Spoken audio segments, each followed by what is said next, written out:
ওর sir পটি training ছিল না, সে ছেলে এখন কমোডে বসছে, পটি করছে, ফ্লাশ তো সে ফ্লাশ দিচ্ছে। একটা ছোট বোতলে ও জল ভরবে, জল ভরে না প্রচন্ড জোরে এরকম চাপ দেবে। যখনই চাপটা দিচ্ছে তখনই স্যার ফোয়ারার মতো জলগুলো উপরে উঠছে। তো এইভাবে ও যে দুটো উপায়ে ফোয়ারাটাকে ফোয়ারার একটা ক্রিয়েশন করলো, এটা আমি ওর কাছ থেকেই শিখেছি। আচরণটা হয়তো আমার কাছে মনে হতো যে ও কি করছে, লেগে যাবে, এ হবে, কিন্তু সেখান থেকে আমি দেখতে পাচ্ছি যে ও কিন্তু সুন্দরভাবে নিজেকে ব্যালেন্সিং করছে। ও অ্যাকচুয়ালি ব্যালেন্সিং করতে খুব ভালোবাসে, মানে ব্যালেন্সিং করার যে খেলাগুলো সেগুলো ও খুব ভালোবাসে। জিমনাস্টিক টাইপের কিছু, ডিগবাজি খাওয়া, এই টাইপের কিছু।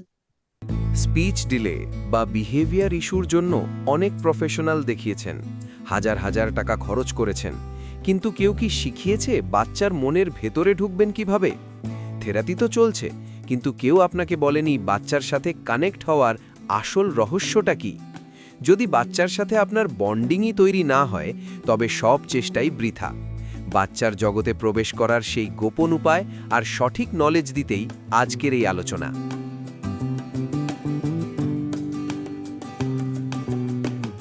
আপনার বাচ্চার কোনো একটা আচরণ যেটা আপনি সমস্যা ভেবে গেছেন, কিন্তু সেই আচরণটা আপনাকে কি শেখানোর, কি বোঝানোর চেষ্টা করছে আপনি ভেবে দেখেননি, কোনটা একটু যদি শেয়ার করেন।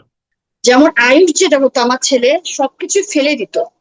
এটা আমরা খুব ডিস্টার্ব ছিলাম যে ওই বিভিন্ন আলমারির উপর উঠেও ফেলে দিত, গ্লাস ফেলে দিত, সবকিছু ফেলে দিত। তো আমরা এটা খুব বিরক্ত হতাম। বাট আপনি ক্লাস জয়েন করার পর স্যার আমরা যেটা অবজার্ভ করলাম যে ওই মিউজিক, সবকিছুতে মিউজিক চাচ্ছে, গানের প্রতি আকৃষ্ট। ওই স্যার 1-1.5 ঘন্টা একটা হারমোনিয়াম নিয়ে অনবরত বাজাতে থাকে। মানে ওর মিউজিকের প্রতি ভালোবাসাটা এতটা গভীর। আর একটা জিনিস সেদিন আমি একটু অবাক হয়ে গেলাম, ওর হাতে না স্যার কাগজ ছিল। আমরা এতদিন বুঝতাম না, ওই কাগজ নিয়ে খালি দেখতো। তো ওকে তো আগে আমরা প্রেশারাইজড করতাম যে তুমি কাগজটা ছিঁড়বা, ফেলে দিবা। এবার ওই না স্যার একটা কাগজে বাংলাদেশ লেখা ছিল। ওই কি করলো, ওই কাগজটা নিয়ে বাংলাদেশের থেকে বি নিল, এ নিল, এল নিল, এ নিল, বলতেছে বালা। মানে আমি বুঝতেই পারলাম না ওই এটা কিভাবে করলো। পরে আমি এটা অবজার্ভ করলাম যে আমার আরেকটা বাচ্চা আছে, ওর বয়স 5 বছর। ওকে যখন পড়াতে বসি, ওই হচ্ছে আমার ওইটা অবজার্ভ করে। আমি ভাবলাম যে ওই যে আমি ওকে পড়াই, যেমন ভাইওলেট, ভিআইও, ভাইও, এরকম ভেঙে ভেঙে পড়াই, ওই ওখান থেকে এই জিনিসটা নিয়েছে। এবং অবাক করার বিষয় স্যার, ওই কিন্তু বাংলাদেশ থেকে 4টা অক্ষর নিল, নিয়ে নিজেই কিন্তু একটা মেক করলো যে বালা। মানে ওর যে প্রতিভাগুলা, মানে ওর আমি যত দিন যাচ্ছে স্যার, ওর মানে ইয়াটা দেখে আমি অবাক হয়ে যাচ্ছি। মানে ওর ভিতর এত ট্যালেন্ট, বাট আমরা এটা আসলে কোনোদিন বুঝতেই পারিনি। আর একটা জিনিস আমি আমার স্যার জুনের 2 তারিখ থেকে আয়ুষের সাথে কাজ শুরু করছি। আয়ুষ এখন স্যার যেটা করে, ওর কিছু লাগলে দুরুস খাবে, ওই বলছে দুরুস রান্না, তারপর হচ্ছে আম খাবে, আম কাট। ওর স্যার পটি ট্রেনিং ছিল না, সে ছেলে এখন কমোডে বসছে, পটি করছে, ফ্লাশ তো সে ফ্লাশ দিচ্ছে। মানে 1 মাসে আমার ছেলের প্রতি এত পরিবর্তন, মানে আসলে মানে মিরাক্কেল। আর ওই স্যার ফলো করছে। আমরা নেক্সট শনিবারে একটু রিসোর্টে গেছিলাম ঘুরতে। মানে আমি একটু অবাক, ওই না দেখছে যে ওরা কিভাবে সুইমিং করছে, ওই স্যার ওইভাবে সুইমিং করার চেষ্টা করছে, কানে হাত দিচ্ছে যে কানে যেন জল না যায়, এইভাবে ডুব দিচ্ছে। মানে কিভাবে হচ্ছে স্যার, আমি নিজেই অবাক। জাস্ট জানি স্যার হচ্ছে, কিন্তু কিভাবে হচ্ছে আমি জানি না। আমার ওর স্কুলে বলে আইশ্বরীর এত চেঞ্জ কিভাবে। আমি বলি যে আমি আসলে স্যার বলতে পারবো না। আমাকে যদি কেউ বলে কিভাবে হচ্ছে, আমি আসলে স্যার সিরিয়াসলি জানি না কিভাবে হচ্ছে। মা, আমি এখানে যদি বলি, এখানে আপনি যদি শুধু গল্প শুনেন, আপনার বা- বাচ্চার চেঞ্জ অটোমেটিক্যালি আসবে। কথা হচ্ছে আপনি গল্প শুনবেন আর বাচ্চার মধ্যে পরিবর্তন আসবে, এও হয় নাকি? এটাই টেকনোলজি। এখন যদি কেউ বলে না এই ধরনের বাচ্চা, আমার না স্যার সত্যি খুব রাগ উঠে যায়। আমি বললাম হ্যাঁ এই ধরনের বাচ্চা, কারণ ওরা হচ্ছে এক্সট্রা অর্ডিনারি, আমরা তো স্যার সাধারণ, ওরা হচ্ছে স্যার এক্সট্রা অর্ডিনারি, ওদের পক্ষে যেটা সম্ভব আমাদের পক্ষে সম্ভব না। মা, ওদের পক্ষে যা সম্ভব কিভাবে সম্ভব যদি আপনি বুঝে যান তাহলে আপনার দ্বারাও সম্ভব হবে। শুধু অবজারভেশন, এই হচ্ছে গল্প। থ্যাংকস। মো। হ্যাঁ স্যার, মানে লাস্ট যে কোশ্চেনটা করলেন যে ছোট থেকে কোন বিহেভিয়ার মানে ছিল এবং কারণ জানতাম না, তো স্যার অনেক অনেক রকম অনেক কয়েকটা বিহেভিয়ার ছিল, তার মধ্যে একটা ছিল বা এখনো একটু একটু আছে যেটা স্যার মানে আমার মেয়ে খুব ওঠানামা করে। মানে এখন যেরকম ওর কখনো ইচ্ছা হলে ও ড্রেসিং টেবিলের উপরে ওঠে। তো এখন যেহেতু কারো অবজারভেশনের জায়গাটা আমাদের এসছে এবং সেখানে কারণ খোঁজার চেষ্টা করি, তো আজকে আজকে স্যার আসলে মানে বুস্ট সেশনটা ছিল, তো ও সেই সময় ড্রেসিং টেবিলে উঠেছে। তো আমি ওর সামনে, আমি একটা চেয়ার নিয়ে যখন উপরে উঠলাম, তখন ও আমার চেয়ারের কাছে আসলো এবং ও আমার পিঠে উঠলো।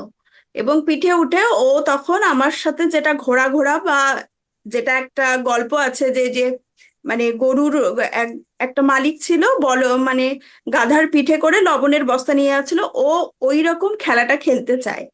তো ওর যে এই ওঠাটা, যেটা আগে ঠিক বুঝতে পারতাম না, যে ছোট সময় স্যার মানে সারাটা দিন উঠতো নামতো উঠতো নামতো, মানে অজস্রবার অজস্রবার। তো এখন এখন সেটা কখনো কখনো ওঠে। তো ওর এই ঘাড়ে উঠে যে খেলাগুলো, সেই ধরনের খেলাগুলো ও খেলতে খুব ভালোবাসে। হ্যাঁ, তো এখন যেরকম কারণটা কিছুটা বুঝতে পারছি যে এই ধরনের খেলাগুলো ওর খুব পছন্দ, মানে সেই সেই শেয়ারিংটাই আমি করার জন্য টেক্সট থ্যাংকস। করেছিলাম। আমি এই জায়গাটা আপনাদের অকপটে অন্য একটা কথা বলবো। আমি কনস্ট্যান্টলি আপনাদের থেকে শিখছি। আপনারা কোথাও ঠিক করছেন, কোথাও ভুল করছেন, কিন্তু আমি শিখছি। আজ আমি যা শিখেছি আমি কিন্তু আপনাদের থেকে শিখেছি। এই যে বসি, আমি আপনাদের শেয়ারিং নিই, সবগুলোকে ঠিক মানছি না, কিন্তু যখন আপনারা বলছেন, যতক্ষণ আপনারা বাস্তবের সাথে মিলিয়ে কথা বলছেন, আমি তো আপনাদের থ্রুতে বাস্তবের সাথে কানেক্ট করতে পারছি। আমার আর কি লাগবে? স্যার আরেকটা আরেকটা জিনিস কি বলতে পারি? খুব সংক্ষেপেই বলুন। বলবো। মানে বল- এর এর ঠিক আগের প্রশ্ন যেটা করলেন যে বাচ্চার কাছ থেকে আমরা শিখি, এবং এই জিনিসটা আমি এত ভালো রিয়েলাইজ করেছি স্যার। আমার মেয়ে তো জল নিয়ে খেলতে ভালোবাসে এবং জলের বিভিন্ন খেলা ও খেলে। তার মধ্যে ও হচ্ছে ফোয়ারা দেখতে খুব পছন্দ করে। তো হচ্ছে আমি আমার মতো করে, আমি যেরকম ছোটবেলায় মানে ফোয়ারার যেটা করতাম, যে প্লাস্টিকের মধ্যে জল নিয়ে কয়েকটা ফুটো করে যদি প্লাস্টিকটাকে আমি চেপে দিই, সেটা মানে ফোয়ারার মতো একটা জল বেরোতো। তো এটা আমি ওকে দেখিয়েছি, ও আনন্দ পেয়েছে, ঠিক আছে। একদিন আমি দেখলাম স্যার যে ও স্প্রাইটের একটা ছোট বোতল, 10 টাকা না 20 টাকা যাই হোক হয়, সেরকম একটা খালি বোতল বাথরুমে নিয়ে গেছে, নিয়ে গিয়ে কি করেছে, ট্যাপটাকে ফুল স্পিডে ও ছেড়ে দিয়েছে। তো আমি দেখছি জলটা ভরছে, তারপরে আমি খেয়াল করছি যে স্যার মানে ছোট্ট বোতল যেহেতু ফুল স্পিডে ট্যাপটা ছাড়া আছে, যার জন্য জলটা ভর্তি হওয়ার পর না ঠিক ফোয়ারার মতোই সেটা খুব স্পিডে উপরে উঠছে। তো ও, আমি আমি এরকমটা কখনো ওকে দেখাইনি, কিন্তু ও এই সেই ফোয়ারার আনন্দটা পাওয়ার জন্য ও এই এই জায়গাটাকে ও তৈরি করেছে। তো এই এই জিনিসটা আমি ওর থেকেই শিখলাম, যে এইভাবে করেও একটা ফোয়ারার একটা দৃশ্য আনা যায়।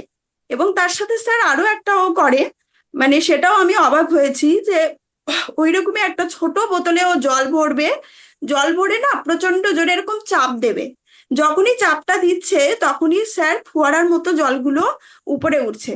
তো এইভাবে ও যে দুটো উপায়ে ফোয়ারাটাকে ফোয়ারার একটা ক্রিয়েশন করলো, এটা আমি ওর কাছ থেকেই শিখেছি।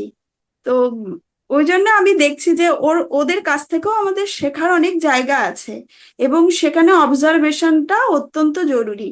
অবশ্যই। থ্যাংকস। ইউ। ঠিক আছে।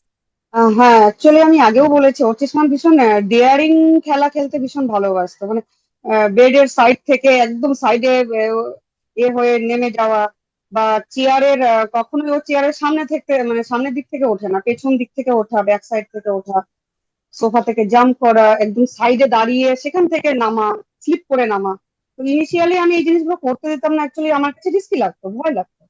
তো আমি যখন সেগুলো মানে টোটালি ছেড়ে দিলাম, ওকে ছেড়ে দিয়ে অবজার্ভ করতে শুরু করলাম, আমি মানে জাস্ট দেখছি আর মানে অবাকই হচ্ছি যে ও কিন্তু কোনো সময়ও পড়ছে না, মানে রীতিমতো ব্যালেন্সিং করছে।